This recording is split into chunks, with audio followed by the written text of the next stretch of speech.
Teman-teman pemuda yang dikasihi Tuhan, Shalom. Selamat datang di ibadah Gerakan Pemuda pada hari ini.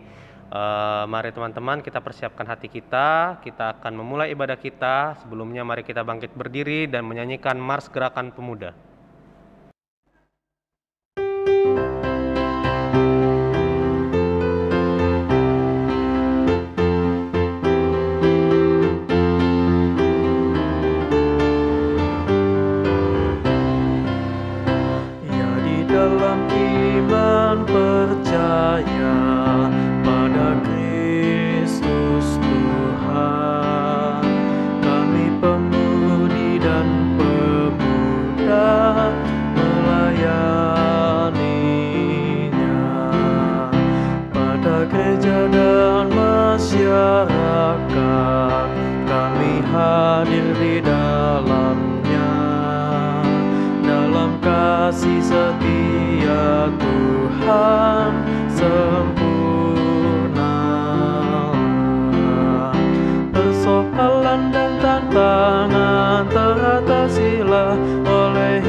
Siap mewujudkan sosok yang benar.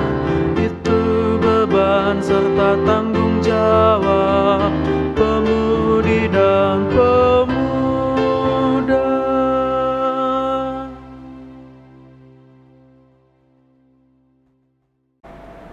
Teman-teman masih bangkit berdiri, kita akan bersatu teduh sejenak sebelum kita memulai ibadah kita.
Untuk memulai ibadah pada hari ini, mari kita mengangkat pujian dari Gita Bakti 4, ayatnya yang pertama sampai dengan yang kedua.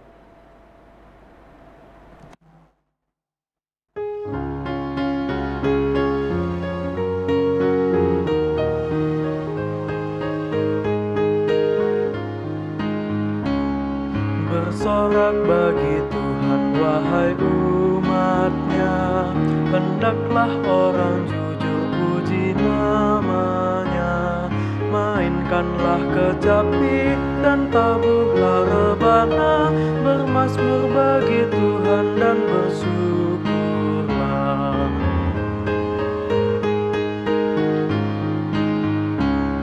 Nyanyikan lagu baru bagi Tuhanmu, nyaringkan suaramu dan bersoraklah. Sebab Tuhan berfirman dan semuanya ada, segala isi bumi diciptakannya.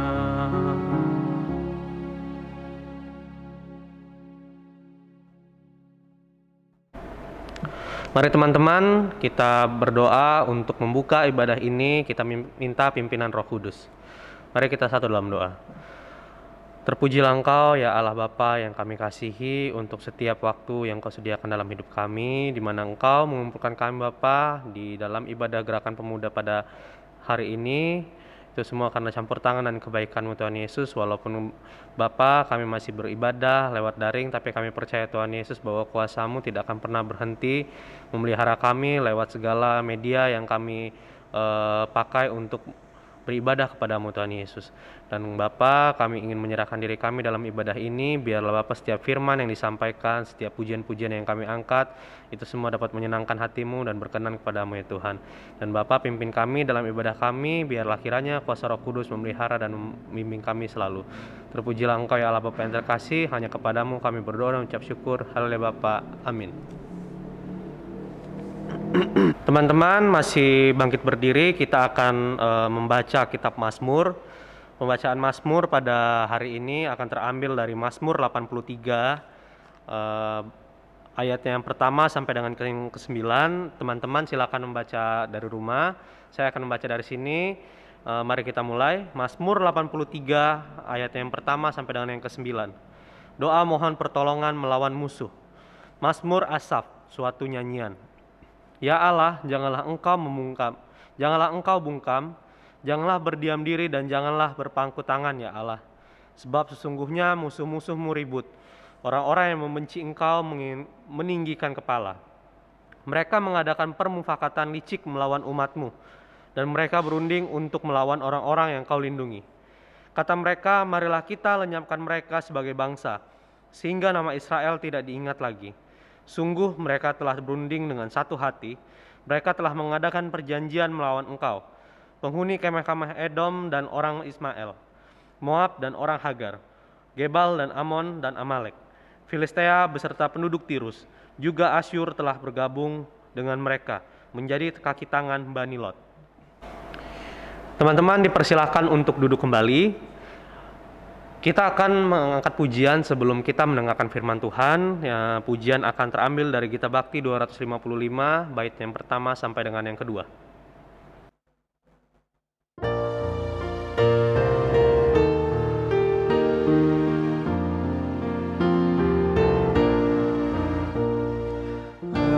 Rancangan Tuhan dalam hidupku tak terselami oleh akalku, walaupun jauh dari maksudku. Rancangan Tuhanku baik semuanya.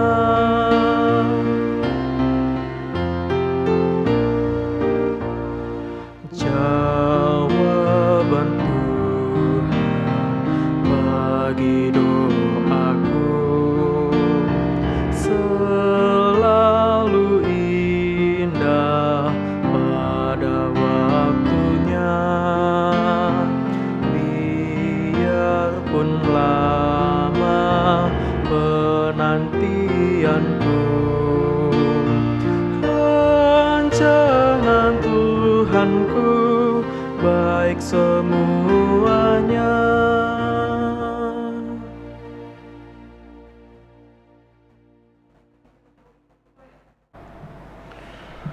Teman-teman, kita akan menyambut firman Tuhan yang akan dipimpin oleh Ibu Pendeta Yolanda Lewol.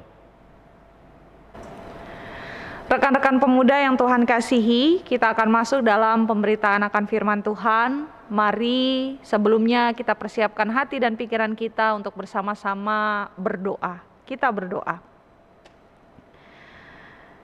Kami datang kepadamu ya Bapa, selaku anak-anak muda gereja yang menyatukan hati dan pikiran kami untuk masuk dalam persekutuan yang Engkau ciptakan bagi kami. Kami hendak memperkaya iman kami, merawat diri kami dan iman kami kepadamu melalui firman-Mu. Tolonglah kami ya Bapa, agar dalam kemudahan kami tetap dapat terarah untuk mengerti dan memahami firman-Mu yang hendak Engkau nyatakan pada kami. Bersabdalah kepada kami ya Tuhan, karena kami telah siap mendengarkannya. Amin. Rekan-rekan pemuda yang Tuhan kasihi, mari berdiri untuk mendengarkan firman Tuhan yang dibacakan melalui kitab Kisah Para Rasul pasal 24 ayat 22 hingga 27. yang menyatakan, tetapi Felix yang tahu benar-benar akan jalan Tuhan, menangguhkan perkara mereka, katanya, setibanya kepala pasukan Lisias di sini, aku akan mengambil keputusan dalam perkaramu.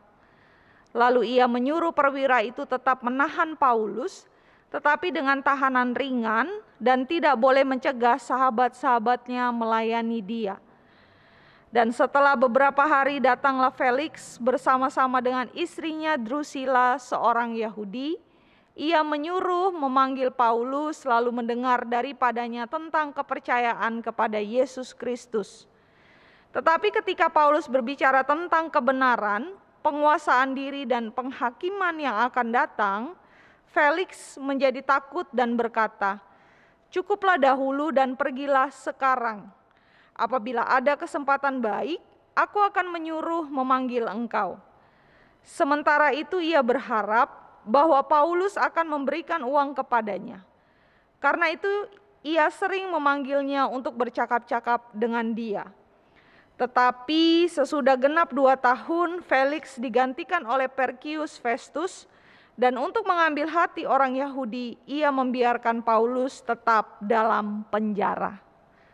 Demikian pembacaan Alkitab. Berbahagialah setiap orang yang mendengar firman Tuhan dan yang melakukannya. Haleluya.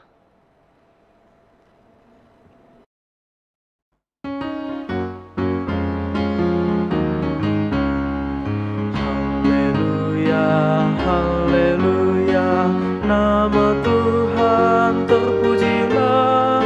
Haleluya, haleluya, nama Tuhan terpujilah.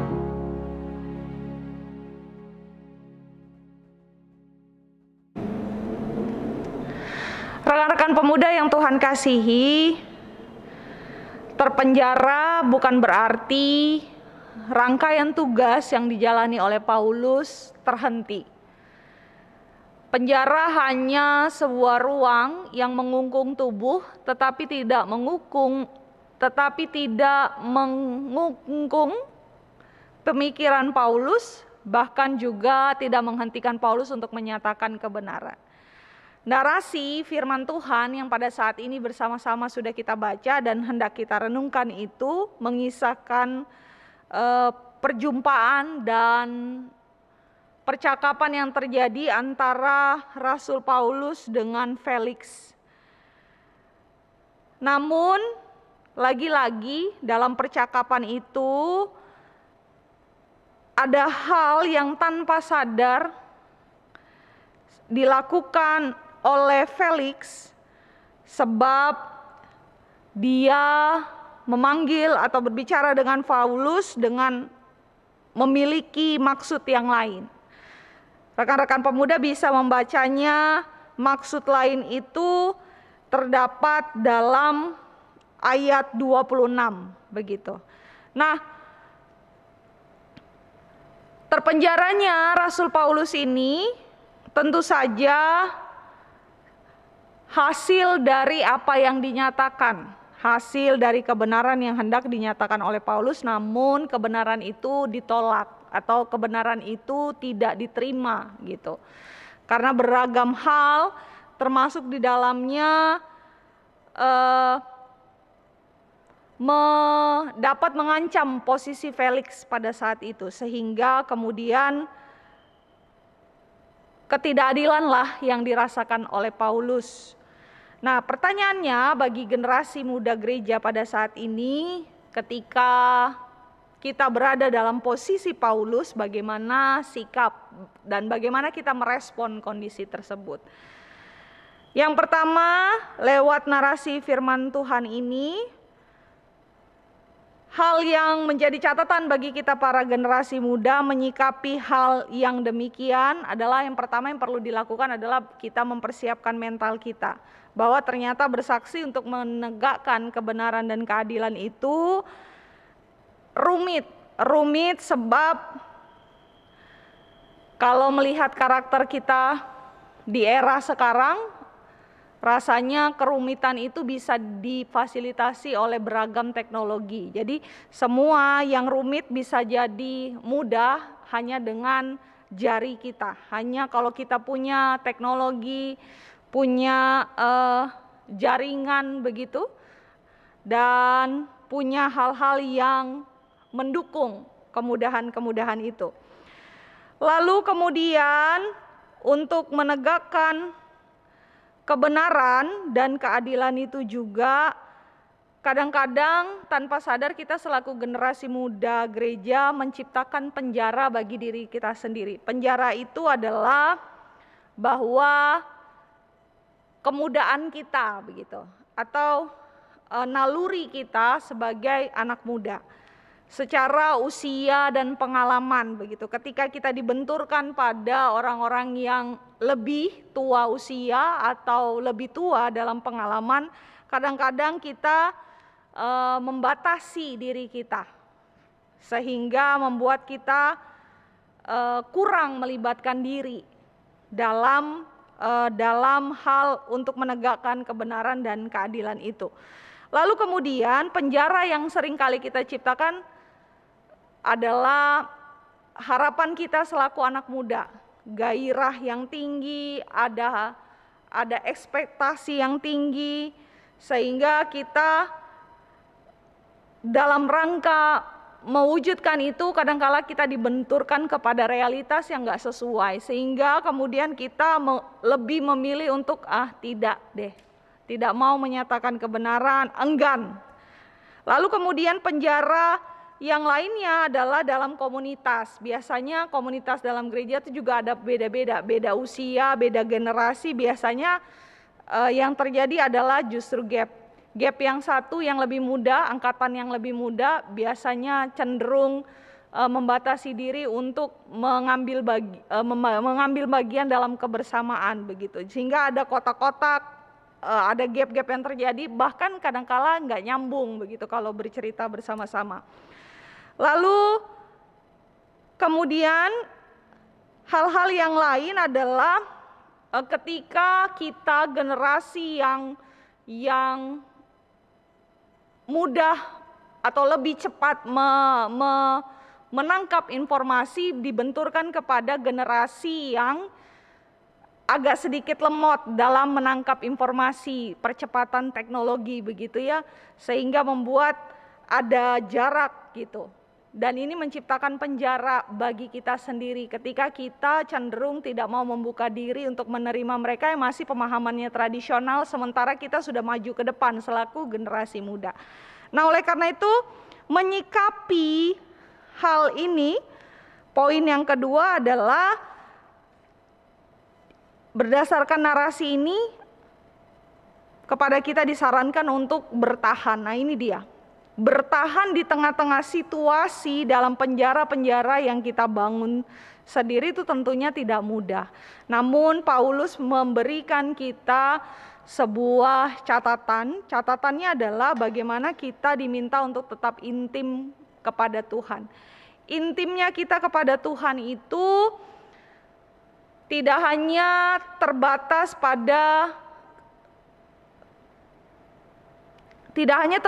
pada kemauan kita untuk menggali kitab suci sebagai pedoman yang harus dipahami bukan sebagai tentengan begitu. Kadang-kadang kitab suci itu hanya ditenteng pada saat ibadah, sisanya setelah ibadah tidak begitu. Tetapi memahami bahwa kitab suci itu lebih kepada tuntunan.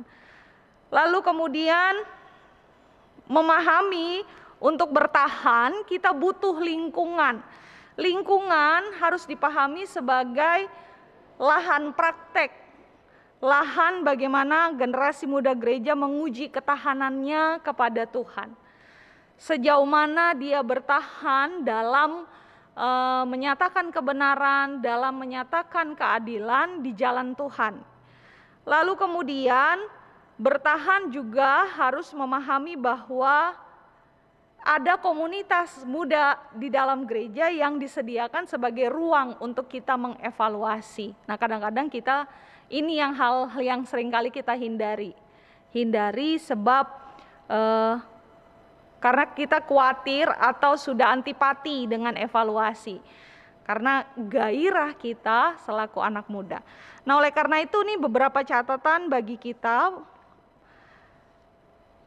para generasi muda, bagaimana kita membongkar penjara-penjara yang kita ciptakan sendiri di tengah-tengah gairah kita selaku anak muda, dengan cara melaksanakan dan memberlakukan apa yang telah menjadi catatan-catatan bagi kita berdasarkan narasi firman Tuhan ini. Kiranya firman Tuhan kita kali ini menolong rekan-rekan pemuda untuk lebih tangguh gitu, lebih tekun, kemudian lebih tetap setia menyatakan tugas dan tanggung jawab kita ala anak muda. Tuhan memberkati rekan-rekan semua. Amin. Teman-teman, kita telah mendengarkan firman Tuhan pada hari ini. Mari teman-teman kita angkat pujian untuk merespon firman Tuhan yang telah disampaikan barusan dari Gita Bakti 283, bait yang pertama sampai yang kedua.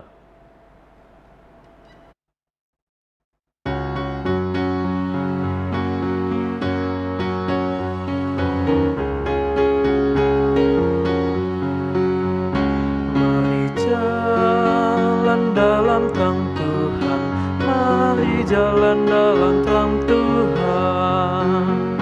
Mari jalan dalam terang Tuhan, mari jalan dalam terang Tuhan. Mari jalan, oh mari jalan dalam terang Tuhan. Mari jalan, oh mari jalan dalam terang Tuhan.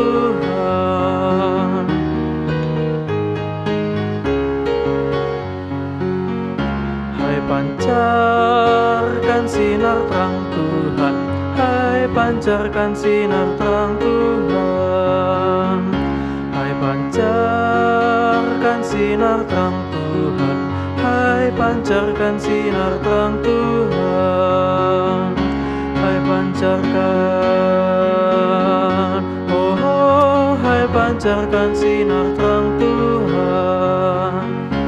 Hai pancarkan, oh hai pancarkan sinar terang Tuhan.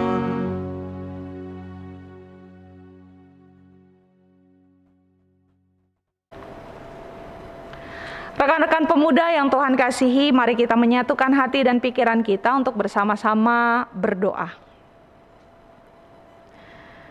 Dalam kemudaan kami ya Bapa, Engkau bentangkan beragam kesempatan bagi kami untuk melayani pekerjaan-Mu. Ada berbagai bidang yang Engkau percayakan pada kami. Ada berbagai bidang yang Engkau sediakan bagi kami dan mendorong kami untuk mengambil kesempatan di dalamnya. Oleh karena itu ya Bapa, tolonglah kami ketika kami hendak mengambil bagian di dalam beragam kesempatan itu, agar kami dimampukan mengelola hati dan pikiran kami selaku generasi muda gereja, memanfaatkan gairah yang kami miliki dalam kemudaan kami untuk memuliakan nama Tuhan, melaksanakan firman-Mu di tengah-tengah tantangan dan derap langkah kami selaku anak-anak muda gereja. Kami bersukacita ya Tuhan, oleh karena pertolongan-Mu, kami tetap dimampukan hingga sampai detik ini, mengambil bagian di dalam pekerjaan Tuhan, mengambil bagian di dalam setiap kesempatan yang Tuhan sediakan. Oleh karena itu ya Bapa, teguhkanlah hati dan pikiran kami. Mampukan kami untuk meruntuhkan penjara-penjara yang kami ciptakan, yang membatasi ruang gerak kami sendiri ketika kami hendak menyatakan kemuliaan-Mu dalam firman-Mu. Mampukan kami ya Bapa, selaku anak muda gereja, khususnya gerakan pemuda di Marturia ini, tetap menyatukan hati kami dan pikiran kami untuk bersama-sama memuliakan nama Tuhan di dalam derap persekutuan kami, melaksanakan program-program dan kegiatan-kegiatan yang telah kami sepakati bersama. Mampukanlah setiap pengurus dan anggota Gerakan Pemuda Marturia ini untuk tetap mengarahkan hati dan pikiran mereka kepada Tuhan. Mampukanlah mereka melayani pekerjaan-Mu ya Bapa, dalam talenta-talenta yang mereka miliki, dalam kebersamaan yang Tuhan hadirkan bagi kehidupan mereka hari lepas hari. Mampukanlah setiap kami selaku anak-anak muda gereja yang Tuhan percayakan dalam rutinitas dan tanggung jawab kami, pekerjaan dan upaya serta usaha kami, yang di dalamnya Tuhan percayakan bagi kami untuk tetap mewartakan cinta dan kasih Tuhan dalam beban dan tanggung jawab yang kami pikul hari lepas hari. Tolonglah kami ya Tuhan, agar kami selaku generasi muda gereja tetap menampakkan hidup kami yang semakin takut akan Tuhan, mencerminkan perilaku hidup yang kudus di hadapan-Mu ketika kami Tuhan utus dalam lingkup pekerjaan, pergaulan, bahkan dalam lingkup keseharian kami. Tolonglah kami juga ya Bapa, agar kami dimampukan melihat dan melayani pekerjaan-Mu yang Engkau nyatakan di dalam kehidupan kami hari lepas hari. Di masa depan ya Bapa, dalam kemudaan kami, dalam derap dan gerak langkah pelayanan kami selaku pemuda gereja, kiranya kami hati dan pikiran kami semakin terarah hanya kepada Tuhan, untuk bersama-sama melayani pekerjaan Tuhan yang Tuhan nyatakan bagi kami, untuk kami merespon segala berkat dan rahmat yang Tuhan berikan bagi kami hari lepas hari.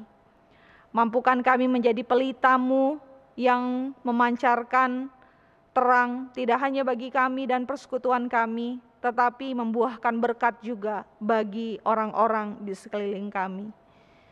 Inilah kami ya Tuhan, di dalam nama Tuhan Yesus Kristus yang mengajarkan kami berdoa.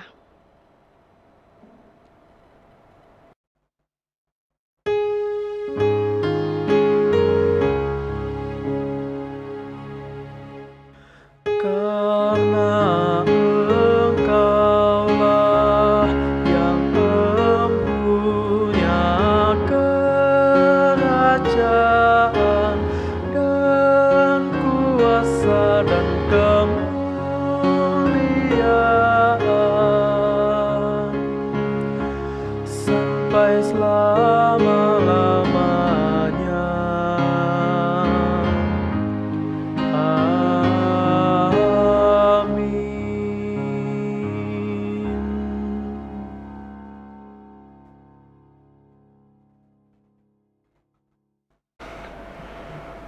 Kita akan memberikan persembahan, teman-teman silahkan memberikan persembahannya dengan cara men-scan QR Code yang akan ditampilkan pada layar monitor teman-teman masing-masing.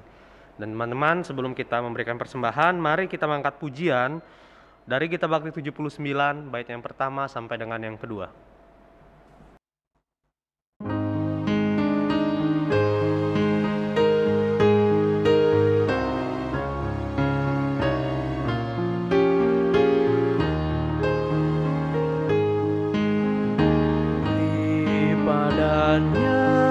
Segenap hatimu, beri padanya segenap hidupmu.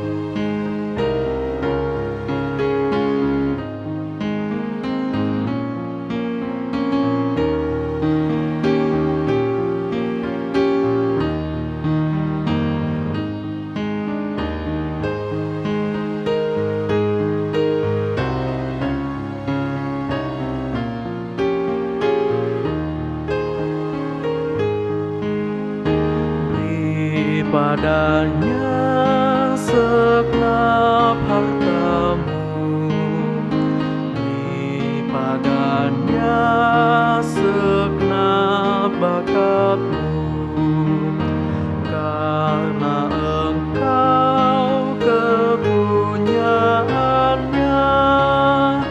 dan Ia pun Tuhanmu.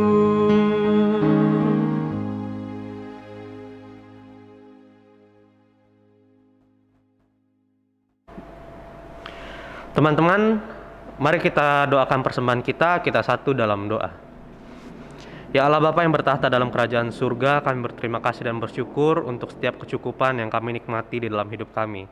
Dan Bapa, kami pun akan memberikan sedikit dari persembahan kami Tuhan Yesus untuk gereja dan pelayanan-Mu ya Tuhan. Bapa, hamba berdoa untuk setiap tangan yang memberikan persembahan ini agar kiranya selalu terberkati. Dan Bapa, kiranya juga persembahan yang telah diberikan juga dapat membangun gereja dan pelayanan kami Tuhan Yesus. Dan biarlah Bapa, kiranya Engkau memelihara dan memberkati kami sepanjang waktu. Inilah kami Tuhan Yesus, kami serahkan semua persembahan kami hanya kepadamu. Terima kasih Tuhan Yesus yang baik. Haleluya Bapa, amin. Teman-teman, kita sudah tiba di penghujung ibadah kita. Teman-teman, terima kasih untuk kesempatannya dalam mengikuti ibadah Gerakan Pemuda pada hari ini. Dan saya juga berterima kasih untuk Ibu Pendeta Yolanda Lewol yang telah memberikan firman Tuhan pada malam hari ini. Tuhan Yesus memberkati Ibu, dan juga untuk teman-teman dalam pelayanan ibadah Gerakan Pemuda pada hari ini juga saya berterima kasih. Semoga selalu diberikan kesehatan dan kebaikan selalu. Dan teman-teman, kita akan bertemu dalam ibadah GP selanjutnya. Jadi persiapkan hati teman-teman dan jangan lupa untuk selalu mengikuti informasi di Instagram Gerakan Pemuda GPIB Marturia Lampung. Dan teman-teman, kita akan mengakhiri ibadah ini. Sebelumnya mari teman-teman menerima amanat pengutusan. Rekan-rekan pemuda yang Tuhan kasihi, kembalilah dalam kehidupan dan rutinitas kalian sehari-hari. Nyatakanlah firman Tuhan dengan setia untuk menjadi saksi bagi kemuliaan nama Tuhan hari lepas hari.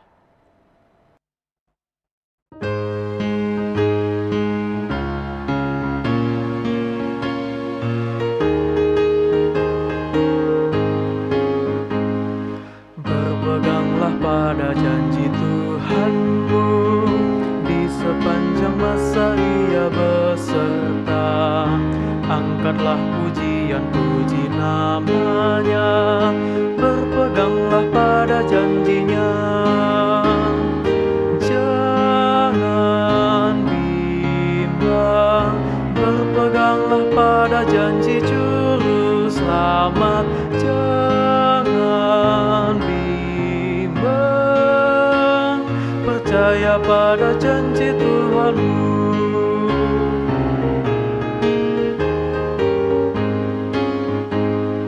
Berpeganglah pada janji Tuhanmu, bila ketakutan datang menyerang. Oleh firman Allah pasti kau menang. Berpeganglah pada janjinya. Jangan bimbang, berpeganglah pada janji Juru Selamat. Jangan bimbang, percaya pada janji Tuhanmu.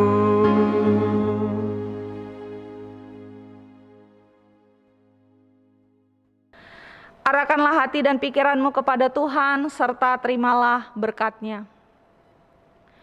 Kasih karunia dan damai sejahtera dari Allah Bapa kita, penyertaan dan persekutuan melalui Putranya Yesus Kristus dan Roh Kudus akan menguatkan dan menopang serta meneguhkan kehidupan generasi muda gereja, Gerakan Pemuda GPIB Jemaat Marturia Lampung, dari sejak saat ini hingga sampai selama-lamanya.